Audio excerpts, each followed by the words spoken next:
Feliz y bendecido día, aprendiendo un curso de milagros. El secreto de la verdadera oración es olvidarte de las cosas que crees necesitar. Pedir algo específico es igual que ver el pecado primero y luego perdonarlo. Del mismo modo, al orar pasas por alto tus necesidades específicas, tal como las ves, y las dejas en manos de Dios.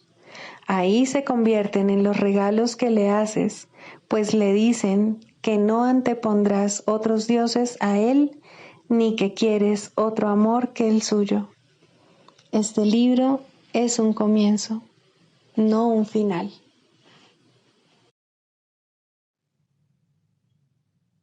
Del prefacio que postula, párrafo 11. La visión de Cristo es el don del Espíritu Santo, la alternativa que Dios nos ha dado contra la ilusión de la separación y la creencia en la realidad del pecado, la culpabilidad y la muerte. Es la única corrección para todos los errores de percepción, la reconciliación de los aparentes opuestos en los que se basa este mundo. Su benévola luz muestra todas las cosas desde otro punto de vista, reflejando el sistema de pensamiento que resulta del conocimiento y haciendo que el retorno a Dios no solo sea posible, sino inevitable. Lo que antes se consideraba una injusticia que alguien cometió contra otro, se convierte ahora en una petición de ayuda y de unión. El pecado, la enfermedad y el ataque se consideran ahora percepciones falsas que claman por el remedio que procede de la ternura y el amor. Las defensas se abandonan porque donde no hay ataque no hay necesidad de ellas. Las necesidades de nuestros hermanos se vuelven las nuestras porque son nuestros compañeros en la jornada de regreso a Dios. Sin nosotros, ellos perderían el rumbo. Sin ellos, nosotros jamás podríamos encontrar el nuestro. Introducción. Este es un curso de milagros. Es un curso obligatorio. Solo el momento en que decides tomarlo es voluntario. Tener libre albedrío no quiere decir que tú mismo puedas establecer el plan de estudios. Significa únicamente que puedes elegir lo que quieres aprender en cualquier momento dado. Este curso no pretende enseñar el significado del amor, pues eso está más allá de lo que se puede enseñar.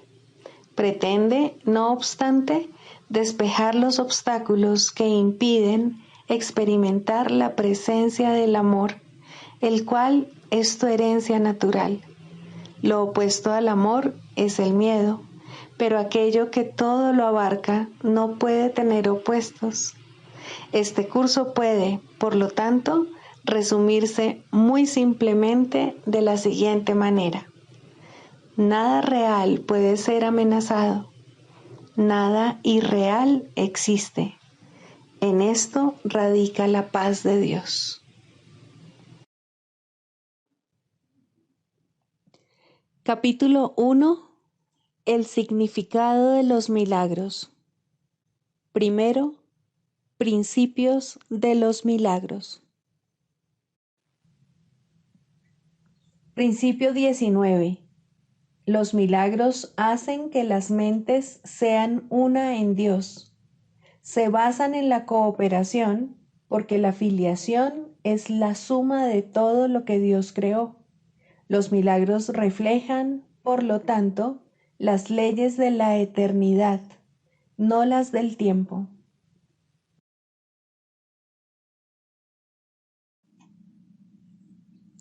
Capítulo 9. La aceptación de la expiación. Cuarto, el plan de perdón del Espíritu Santo. La expiación es para todos porque es la forma de desvanecer la creencia de que algo pueda ser únicamente para ti. Perdonar es pasar por alto. Mira entonces más allá del error y no dejes que tu percepción se fije en él, pues, de lo contrario, creerás lo que tu percepción te muestre. Acepta como verdadero solo lo que tu hermano es, si quieres conocerte a ti mismo. Percibe lo que él no es y no podrás saber lo que eres porque lo estarás viendo falsamente.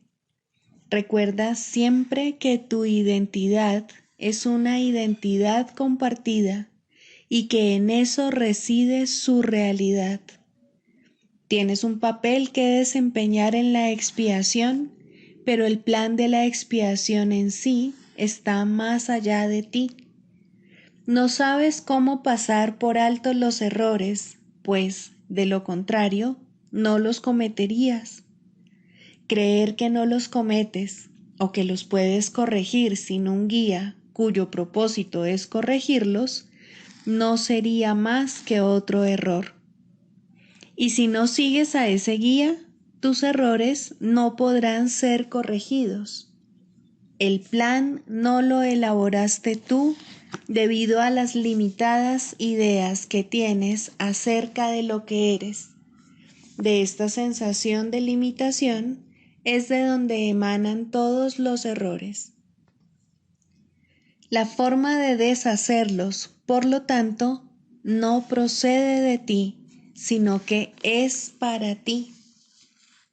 La expiación es una lección acerca de cómo compartir que se te da porque te has olvidado de cómo hacerlo. El Espíritu Santo simplemente te recuerda el uso natural de tus capacidades. Al reinterpretar la capacidad de atacar como la capacidad de compartir, Él transforma lo que tú inventaste en lo que Dios creó. Si quieres alcanzar esto por medio de Él, no puedes contemplar tus capacidades a través de los ojos del ego, o las juzgarás como Él lo hace. El daño que puedan ocasionar reside en el juicio del ego. El beneficio que puedan aportar reside en el juicio del Espíritu Santo. El ego tiene también un plan de perdón porque estás pidiendo uno, aunque no al maestro adecuado. El plan del ego, por supuesto, no tiene sentido y nunca será viable. Al seguir su plan, te pondrás simplemente en una situación imposible, que es a donde el ego siempre te conduce. El plan del ego consiste en que primero veas el error claramente y en que luego lo pases por alto. Mas, ¿cómo ibas a poder pasar por alto aquello a lo que has otorgado realidad? Al verlo claramente, le has otorgado realidad y no lo puedes pasar por alto. En este punto es donde el ego se ve forzado a recurrir a misterios, insistiendo en que para salvarte tienes que aceptar lo que no tiene sentido. Son muchos los que han tratado de hacer esto en mi nombre, olvidándose de que mis palabras tienen perfecto sentido porque proceden de Dios. Son tan sensatas ahora como lo fueron siempre, porque expresan ideas que son eternas. El perdón que se aprende de mí no se vale del miedo para deshacer el miedo, ni tampoco otorga realidad a lo que es irreal para más tarde destruirlo. Perdonar a través del Espíritu Santo consiste simplemente en mirar más allá del error desde un principio, haciendo que, de esta manera, nunca sea real para ti. No dejes que ninguna creencia que afirme que el error es real se infiltre en tu mente, o creerás también que para poder ser perdonado, tienes que deshacer lo que tú mismo has hecho. Lo que no tiene efectos no existe, y para el Espíritu Santo, los efectos del error son inexistentes. Mediante la cancelación progresiva y sistemática de los efectos de todos los errores en todas partes y con respecto a todo, el Espíritu Santo enseña que el ego no existe y lo demuestra. Sigue, pues, las enseñanzas de perdón del Espíritu Santo, porque el perdón es su función y Él sabe cómo llevarla a cabo perfectamente. Eso es lo que quise decir cuando dije que los milagros son naturales y que cuando no ocurren es que algo anda mal. Los milagros son simplemente la señal de que estás dispuesto a seguir el plan de salvación del Espíritu Santo y de que reconoces que no sabes lo que dicho plan es. La función que a Él le corresponde llevar a cabo no es la que te corresponde a ti, y a menos que aceptes esto, no podrás saber cuál es tu función. La confusión de funciones es una característica tan típica del ego que a estas alturas ya deberías estar familiarizado con ella. El ego cree que es él quien debe llevar a cabo todas las funciones, si bien no tiene la menor idea de lo que éstas son. Esto es algo más que una simple confusión. Es una combinación especialmente peligrosa de grandiosidad y confusión que predispone al ego a atacar a cualquier persona o a cualquier cosa sin ningún motivo aparente. Esto es exactamente lo que el ego hace. Sus reacciones son imprevisibles porque no tiene idea de lo que percibe. Si no tienes idea de lo que está ocurriendo, ¿cómo puedes esperar reaccionar debidamente?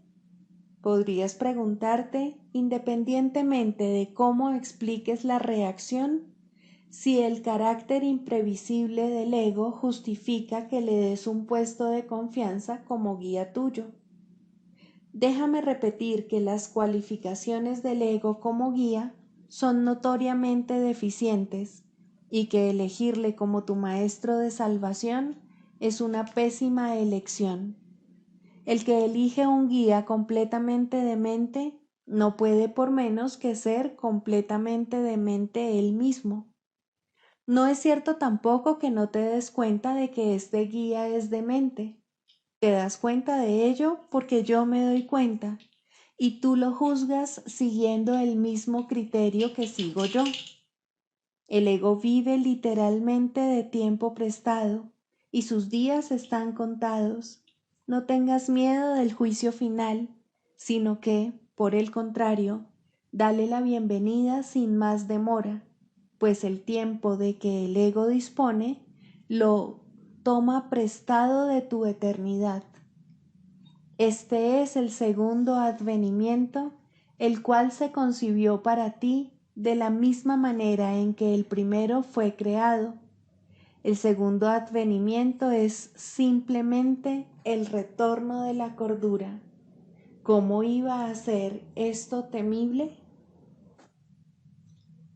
¿Qué podría ser temible sino las fantasías?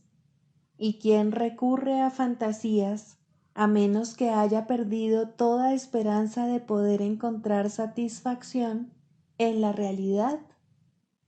Es indudable, no obstante, que jamás encontrarás satisfacción en fantasías, de manera que tu única esperanza es cambiar de parecer con respecto a tu realidad. Únicamente si tu decisión de que la realidad es temible es errónea, puede Dios estar en lo cierto. Y yo te aseguro que Dios está en lo cierto. Alégrate, pues, de haber estado equivocado, mas ello solo se debió a que no sabías quién eras. De haberlo sabido, no te habrías podido equivocar, de la misma manera en que Dios no puede equivocarse. Lo imposible solo puede tener lugar en fantasías. Cuando buscas la realidad en fantasías, no la puedes encontrar.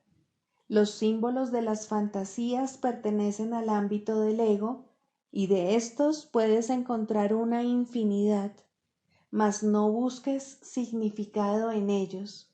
Están tan desprovistos de significado como las fantasías en las que van entretejidos. Los cuentos de hadas pueden ser placenteros o atemorizantes, pero nadie cree que sean verdad. Tal vez los niños crean en ellos, y así, por algún tiempo, son verdad para ellos. Mas, cuando la realidad alborea, las fantasías desaparecen. En el ínterin, no obstante, la realidad no había desaparecido.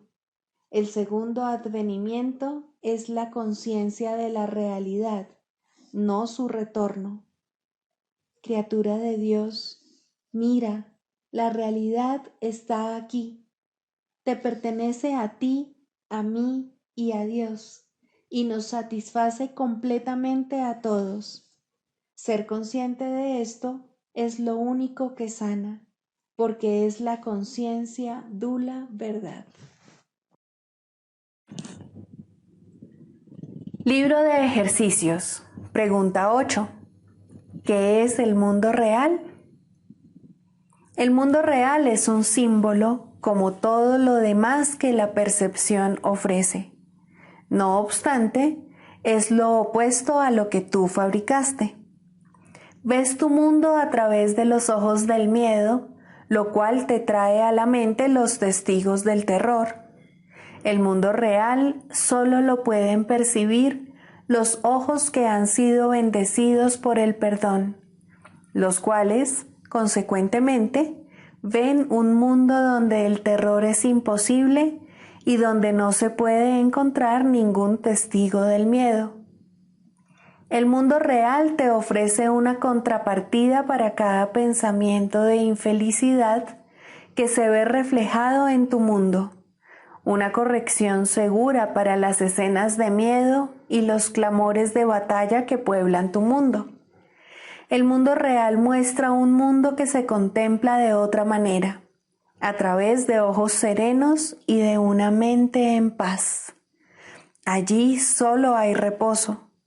No se oyen gritos de dolor o de pesar, pues allí nada está excluido del perdón. Y las escenas que se ven son apacibles, pues solo escenas y sonidos felices pueden llegar hasta la mente que se ha perdonado a sí misma. ¿Qué necesidad tiene dicha mente de pensamientos de muerte, asesinato o ataque? ¿De qué puede sentirse rodeada sino de seguridad, amor y dicha? ¿Qué podría haber que ella quisiese condenar? ¿Y contra qué querría juzgar? El mundo que ve emana de una mente que está en paz consigo misma. No ve peligro en nada de lo que contempla, pues es bondadosa y lo único que ve es bondad. El mundo real es el símbolo de que al sueño de pecado y culpabilidad le ha llegado su fin y de que el Hijo de Dios ha despertado. Y sus ojos, abiertos ahora, perciben el inequívoco reflejo del amor de su Padre, la infalible promesa de que ha sido redimido. El mundo real representa el final del tiempo, pues cuando se percibe, el tiempo deja de tener objeto.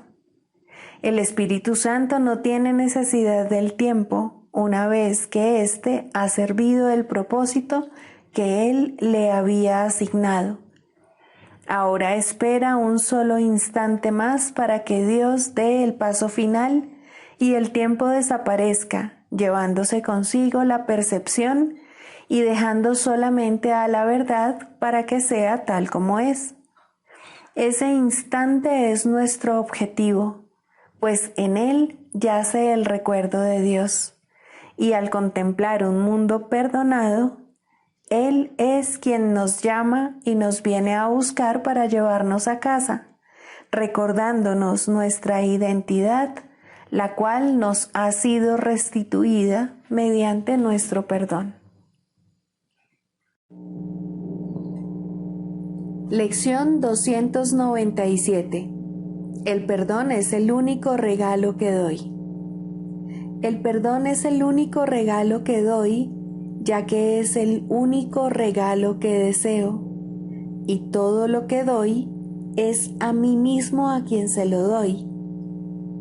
Esta es la sencilla fórmula de la salvación, y yo, que quiero salvarme, la adoptaré para regir mi vida por ella en un mundo que tiene necesidad de salvación y que se salvará al aceptar yo la expiación para mí mismo. Padre, cuán certeros son tus caminos, cuán seguro su desenlace final y cuán fielmente se ha trazado y logrado cada paso de mi salvación mediante tu gracia.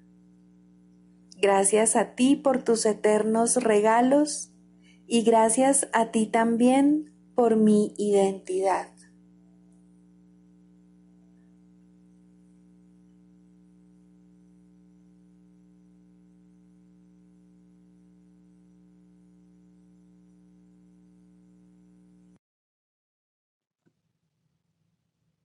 Del Manual para el Maestro, pregunta 4. ¿Cuáles son las características de los maestros de Dios? 4. Mansedumbre. Para los maestros de Dios, el daño es algo imposible. No pueden infligirlo ni sufrirlo. El daño es el resultado de juzgar. Es el acto deshonesto que sigue a un pensamiento deshonesto. Es un veredicto de culpabilidad contra un hermano y por ende contra uno mismo. Representa el fin de la paz y la negación del aprendizaje. Demuestra la ausencia del plan de aprendizaje de Dios y el hecho de haber sido sustituido por la demencia. Todo maestro de Dios tiene que aprender, y bastante pronto en su proceso de formación, que hacer daño borra completamente su función de su conciencia. Hacer daño le confundirá y le hará abrigar sospechas y sentir ira y temor. Hará que le resulte imposible aprender las lecciones del Espíritu Santo. Tampoco podrá oír al Maestro de Dios, quien solo puede ser oído por aquellos que se dan cuenta de que hacer daño, de hecho, no lleva a ninguna parte y de que nada provechoso puede proceder de ello. Los maestros de Dios, por lo tanto, son completamente mansos. Necesitan la fuerza de la mansedumbre, pues gracias a ella, la función de la salvación se vuelve fácil. Para los que hacen daño, llevar a cabo dicha función es imposible. Pero para quienes el daño no tiene significado, la función de la salvación es sencillamente algo natural. ¿Qué otra elección, sino esta, tiene sentido para el que está en su sano juicio? ¿Quién, de percibir un camino que conduce al cielo, elegiría el infierno? ¿Y quién elegiría la debilidad que irremediablemente resulta de hacer daño cuando puede elegir la fuerza infalible, todo abarcante e ilimitada de la mansedumbre? El poder de los maestros de Dios radica en su mansedumbre, pues han entendido que los pensamientos de maldad no emanan del Hijo de Dios ni de su Creador. Por lo tanto, unen sus pensamientos a aquel que es su fuente, y así su voluntad, que siempre fue la de Dios, queda libre para ser como es.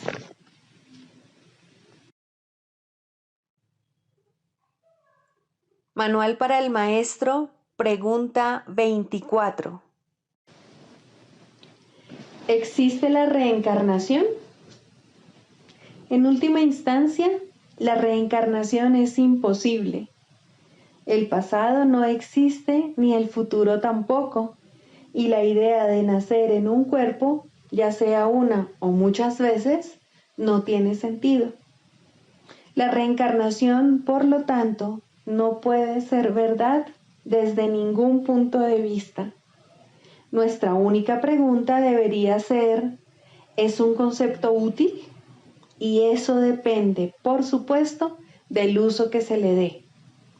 Si se usa para reforzar el reconocimiento de la naturaleza eterna de la vida, es ciertamente útil. ¿Qué otra pregunta con respecto a la reencarnación podría ser útil para arrojar luz sobre el camino? Al igual que muchas otras creencias, esta puede usarse desacertadamente. En el mejor de los casos, el mal uso que se hace de ella da lugar a preocupaciones y tal vez a orgullo por el pasado. En el peor de los casos, provoca inercia en el presente. Y entre estos dos extremos, puede dar lugar a muchísimas insensateces. La reencarnación no sería, en ningún caso, el problema con el que hay que lidiar ahora.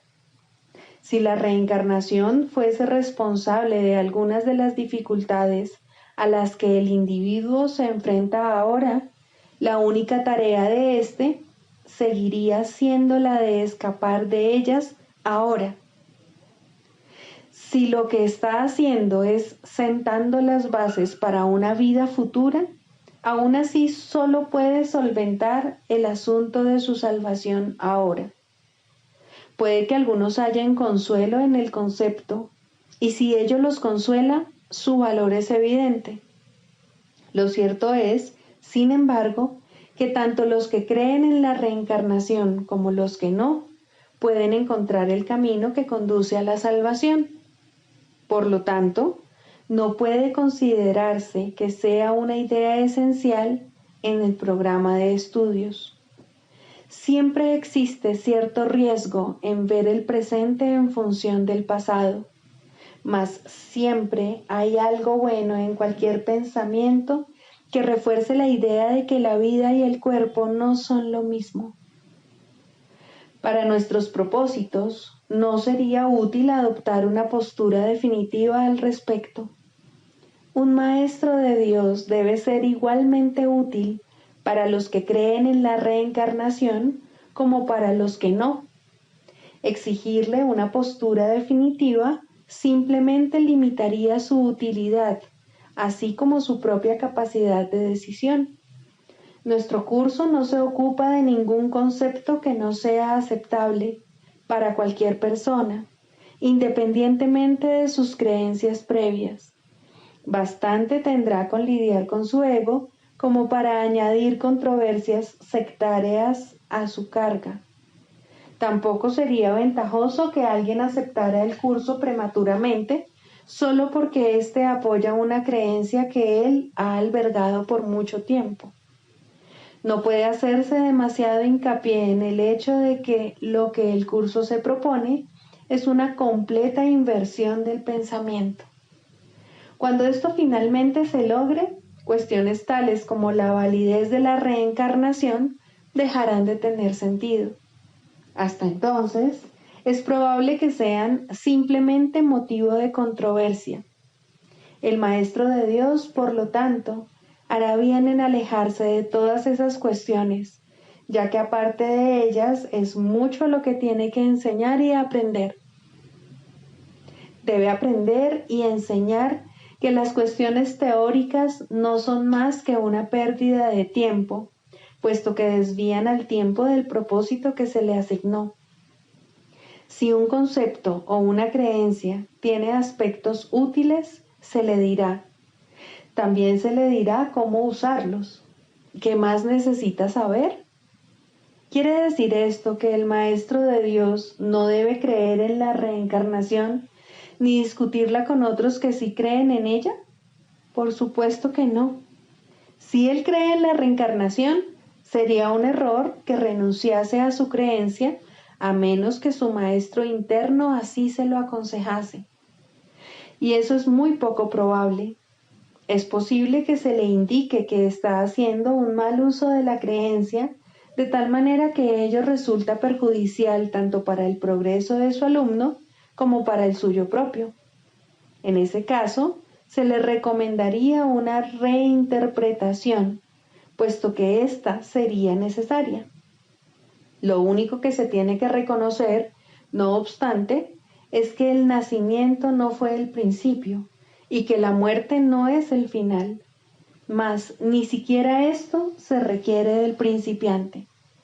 Él solo necesita aceptar la idea de que lo que sabe no es necesariamente todo lo que es posible aprender.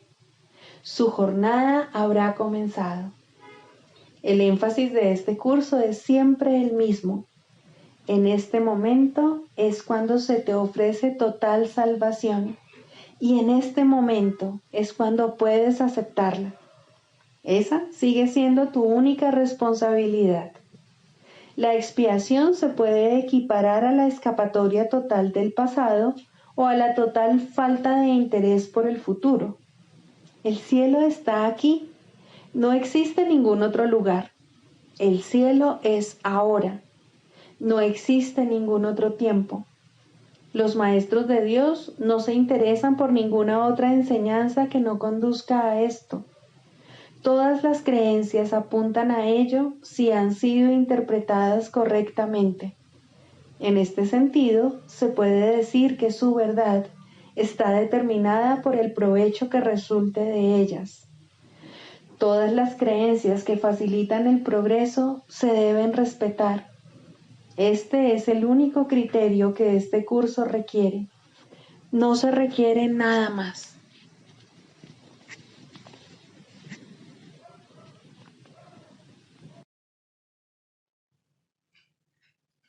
Clarificación de términos. El ego, el milagro. Las ilusiones no perdurarán. Su final es indudable y eso es lo único que es seguro en su mundo. Por eso es por lo que es el mundo del ego. ¿Qué es el ego? El ego no es más que un sueño de lo que en realidad eres. Un pensamiento de que estás separado de tu creador y un deseo de ser lo que él no creó. El ego es un producto de la locura, no de la realidad. Es tan solo un nombre para lo innombrable, un símbolo de lo imposible, una elección de opciones que no existen. Le damos un nombre solo para que nos ayude a entender que no es más que un pensamiento ancestral según el cual aquello que se ha inventado es inmortal. Mas, ¿qué podría proceder de ello excepto un sueño que, al igual que todos los demás sueños, tan solo puede terminar en la muerte? ¿Qué es el ego? El ego no es nada, pero se manifiesta de tal forma que parece ser algo. En un mundo de formas no se puede negar al ego, pues solo él parece real. Mas, ¿podría el Hijo de Dios, tal como su Padre lo creó, morar en una forma o en un mundo de formas? Si alguien te pide que definas al ego y expliques cómo se originó, es porque cree que el ego es real e intenta, por definición, asegurarse de que su naturaleza ilusiva quede oculta tras las palabras que parecen otorgarle realidad. Ninguna definición que se haya hecho de una mentira puede hacer que ésta sea verdad, ni tampoco puede haber una verdad que las mentiras puedan realmente ocultar. La irrealidad del ego no se niega con palabras, ni su significado se vuelve claro por el hecho de que su naturaleza parezca tener una forma. ¿Quién puede definir lo indefinible? Sin embargo, incluso para esto hay una respuesta. No podemos formular realmente una definición de lo que es el ego, pero sí podemos decir lo que no es. Y esto lo podemos ver con perfecta claridad. Basándonos en eso, podemos deducir lo que es. Observa su opuesto y verás la única respuesta que tiene sentido.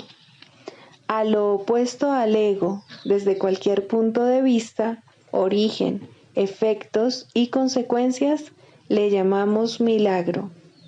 En él encontramos todo lo que no tiene que ver con el ego en este mundo. El milagro es lo opuesto al ego, y solo en él podemos observar lo que era el ego, pues en él vemos lo que éste aparentemente hacía, y la causa y sus efectos no pueden sino seguir siendo una misma cosa. Donde antes había obscuridad, ahora veremos luz. ¿Qué es el ego? Lo que antes era la obscuridad. ¿Dónde está el ego? Donde antes estaba la obscuridad. ¿Qué es ahora y dónde puede encontrársele? No es nada y no se le puede encontrar en ninguna parte. Ahora la luz ha llegado y su opuesto se ha ido sin dejar ni rastro.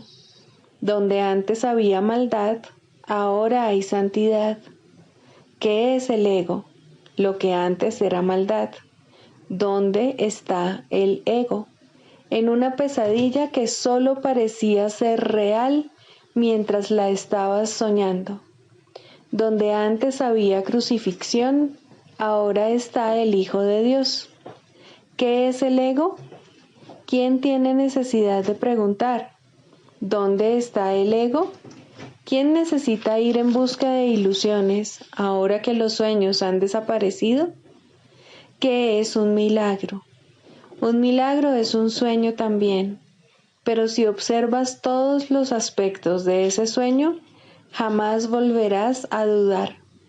Observa el bondadoso mundo que se extiende ante ti mientras caminas envuelto en mansedumbre.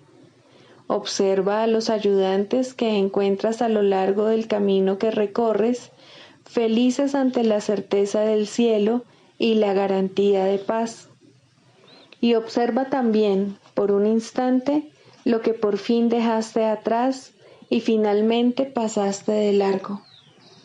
Esto es lo que era el ego, el odio cruel, la necesidad de venganza y los gritos de dolor, el miedo a la muerte y el deseo de matar, la ilusión de no tener hermanos y el yo que parecía estar solo en el universo.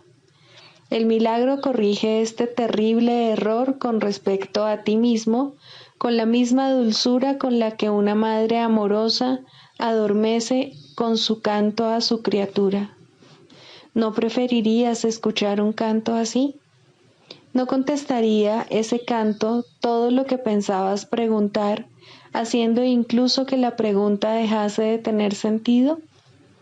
Tus preguntas no tienen respuesta, ya que han sido planteadas para acallar la voz de Dios, la cual nos hace a todos una sola pregunta. ¿Estás listo ya para ayudarme a salvar el mundo? Pregunta esto en vez de preguntar qué es el ego, y verás un súbito resplandor envolver al mundo que el ego fabricó. Ahora no se le niega a nadie ningún milagro. El mundo se ha salvado de todo lo que tú pensabas que era, y lo que es ha sido siempre absolutamente puro y jamás ha sido condenado. El milagro perdona, el ego condena. No se necesita ninguna otra definición para ninguno de ellos excepto esta. Mas, ¿qué definición podría ser más cierta o estar más a tono con lo que es la salvación? Con esto, el problema y la respuesta se llevan una al lado del otro, y al estar finalmente juntos, la elección es obvia.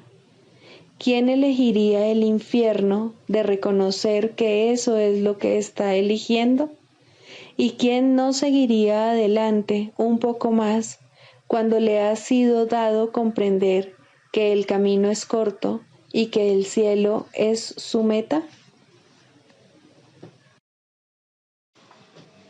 3. La práctica de la psicoterapia. Primero, la selección de pacientes. Todo aquel que se te envía es un paciente tuyo. Esto no significa que tú lo selecciones ni que escojas la clase de tratamiento adecuado, pero sí significa que nadie viene a ti por error. No hay errores en el plan de Dios. Sería un error, sin embargo, presumir que sabes lo que debe ofrecerse a todo el que viene. No te corresponde decidirlo. Hay una tendencia a asumir que se te llama constantemente a sacrificarte por aquellos que llegan. Esto difícilmente podría ser cierto. Exigir que te sacrifiques es exigir un sacrificio de Dios, y Él no sabe nada del sacrificio. ¿Quién podría pedirle a lo perfecto que sea imperfecto? ¿Quién decide entonces lo que cada hermano necesita? Seguramente no tú, que aún no reconoces quién es aquel que pide. Hay algo en él que te lo dirá si escuchas, y esa es la respuesta. Escucha. No exijas, no decidas, no sacrifiques. Escucha. Lo que oyes es verdad. ¿Mandaría Dios su Hijo a ti sin estar seguro de que reconoces sus necesidades? Piensa lo que Dios te está diciendo. Él necesita que tu voz hable por Él. ¿Podría ser algo más santo? ¿O ser un regalo mayor para ti? ¿Preferirías escoger quién sería Dios o escuchar la voz de aquel que es Dios en ti? Tus pacientes no necesitan estar físicamente presentes para que les sirvas en el nombre de Dios. Esto puede ser difícil de recordar, pero Dios no va a consentir que sus regalos para ti se limiten a los pocos que en efecto ves. Puedes ver otros también, pues la visión no está limitada a los ojos del cuerpo. Algunos no necesitan tu presencia física. Te necesitan tanto y tal vez más en el instante en que se envían. Los reconocerás en la forma que pueda ser más útil para ambos. No importa cómo vengan, serían enviados en la forma en que sea más útil. Un nombre, un pensamiento, una imagen, una idea, o tal vez simplemente una sensación de estar llegando a alguien en alguna parte. La unión está en las manos del Espíritu Santo. No se puede evitar lograrla. Un terapeuta santo, un maestro de Dios avanzado, nunca olvida una cosa. No fue él quien hizo el currículo de la salvación, ni quien estableció su parte en él. Entiende que su parte es necesaria para el todo y que a través de ella reconocerá el todo cuando su parte esté completa. Entre tanto, debe aprender, y sus pacientes son el medio que se le ha enviado para su aprendizaje. ¿Qué otra cosa sino gratitud podría sentir por ellos y hacia ellos? Traen consigo a Dios. ¿Rechazaría este regalo por un guijarro o cerraría la puerta al Salvador del mundo para dejar entrar a un fantasma? Que no traicione al Hijo de Dios. Quien lo llama está más allá de su comprensión, pero no se alegraría de poder responder cuando sólo así será capaz de escuchar la llamada y entender que es la suya.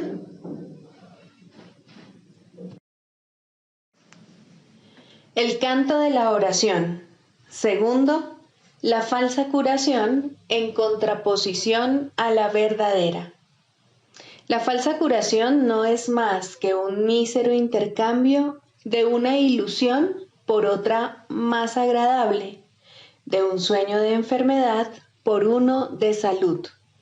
Esto puede ocurrir en los primeros niveles de oración en combinación con un perdón bien intencionado, pero aún no comprendido del todo. Solo la falsa curación puede dar lugar al miedo, de tal manera que la enfermedad es libre para arremeter de nuevo. La falsa curación puede, en efecto, eliminar ciertas formas de dolor y enfermedad, pero la causa sigue ahí y no dejará de producir efectos. La causa sigue siendo el deseo de morir y de vencer a Cristo. Y con este deseo, la muerte es segura, pues a la oración se le da respuesta. No obstante, hay una clase de muerte aparente que tiene otra fuente. No es el resultado de pensamientos hirientes ni de una furia desenfrenada contra el universo. Significa simplemente que la utilidad del funcionamiento del cuerpo ha concluido, de manera que se elige abandonarlo en forma similar a como uno se desprende de una vestimenta desgastada. Esto es lo que debiera ser la muerte, una elección tranquila que se lleva a cabo felizmente y con una sensación de paz, pues el cuerpo se ha usado con bondad para ayudar al Hijo de Dios en el camino que lo lleva a su Padre. Le damos las gracias al cuerpo por el servicio que nos ha prestado, pero nos sentimos agradecidos también de que ya no haya necesidad de seguir transitando por el mundo de las limitaciones, ni de alcanzar al Cristo en formas borrosas y, a lo sumo, poder verlo claramente en amorosos destellos. Ahora podemos contemplarle sin velos, en la luz que hemos aprendido a ver nuevamente. Llamamos a esto muerte, pero es libertad. No se presenta en formas que parecen imponerse con dolor a una carne renuente, sino como una dulce bienvenida a la liberación. Si ha habido verdadera curación, esta puede ser la forma en que la muerte llegue cuando sea el momento de descansar por un rato de la labor gustosamente realizada y gustosamente concluida. Ahora nos dirigimos en paz a una atmósfera más despejada y a climas más suaves, donde no es difícil ver que los regalos que dimos nos fueron salvaguardados. Cristo nos resulta más claro ahora. Su visión es más sostenida en nosotros. Su voz, la palabra de Dios, más claramente nuestra. Este sereno pasar de un nivel de oración más elevado a un tierno perdón de las cosas del mundo solo puede recibirse con agradecimiento. Pero primero, la verdadera curación tiene que haber bendecido a la mente con amoroso perdón por los pecados con los que soñó e impuso sobre el mundo. Ahora sus sueños se desvanecen en un tranquilo descanso. Ahora su perdón viene a sanar el mundo y está lista para partir en paz, pues la jornada ha llegado a su fin y las lecciones se han aprendido. Eso no es muerte de acuerdo con el pensar del mundo, pues la muerte es cruel ante sus atemorizados ojos y se manifiesta en forma de castigo por el pecado. ¿Cómo podría entonces ser una bendición? ¿Y cómo puede dársele la bienvenida cuando se le debe temer? ¿Qué curación ha tenido lugar en semejante visión de lo que no es, sino la apertura del portal a un nivel de oración más elevado y a la dispensación de una amorosa justicia?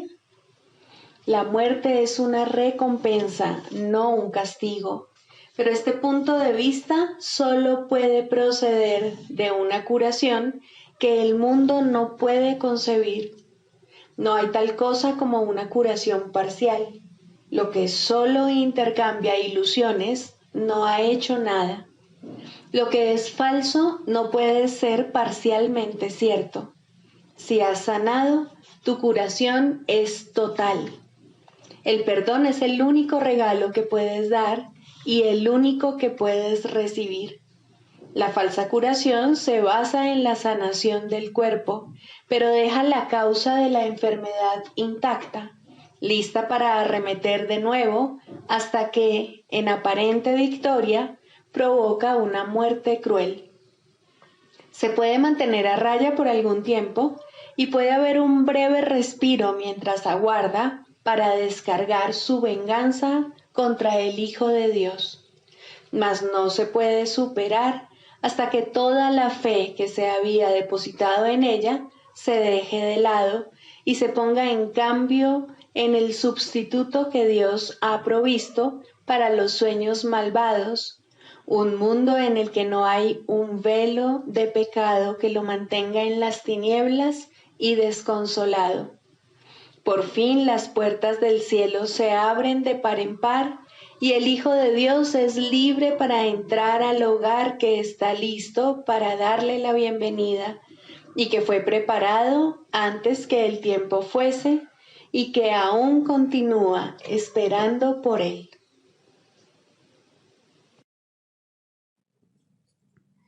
Sigamos a Jesús haciendo del perdón algo tan natural como respirar y algo tan vital como el aire. Amén.